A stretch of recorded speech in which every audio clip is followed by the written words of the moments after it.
Hello friend, I want to tell you about the Volkswagen Tiguan car. Who would have thought in the late 90s that such a conservative brand as Volkswagen would have so many models in its offer in a few years with such a variety of bodies? One of the most interesting and still relatively fresh proposals of the German brand is the compact SUV Tiguan.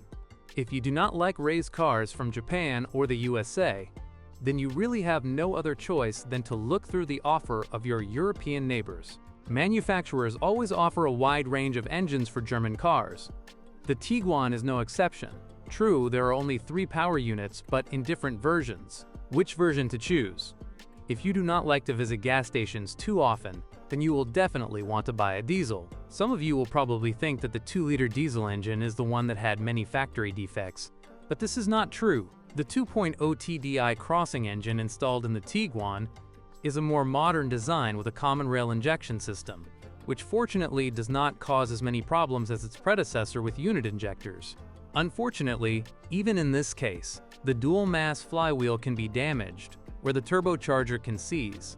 The higher the power, the greater the risk of such failures.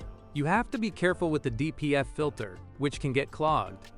The sensors responsible for its operation can also be unreliable. Diesel engines will reward you with quite decent dynamics, especially versions with power above 110 HP and low fuel consumption, from about 7 to over 9 L100 kilometers in the city. In addition to diesel engines, the engine range includes turbocharged petrol units, which are no longer as reliable as Volkswagen's designs from a few years ago.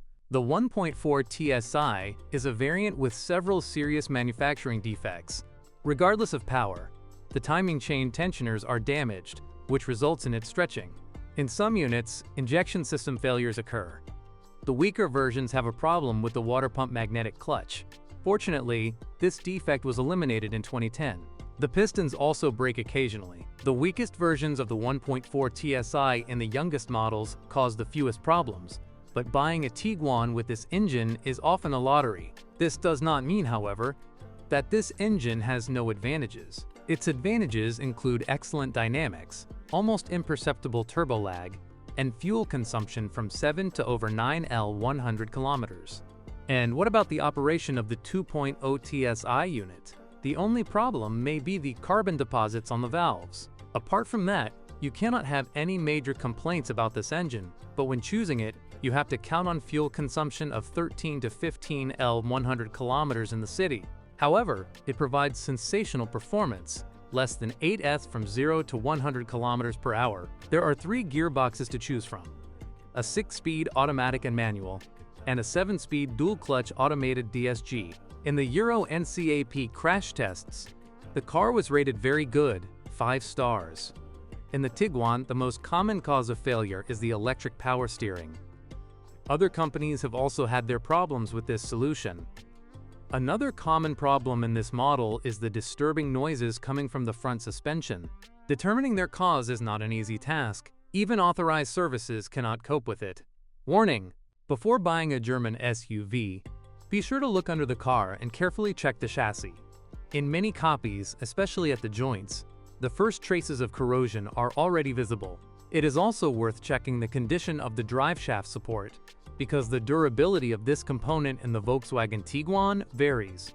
If you decide on the version with the DSG gearbox, you must keep an eye on the transmission oil change dates. If you neglect this, you can expect failure of the mechatronics, clutches, or gearbox bearings.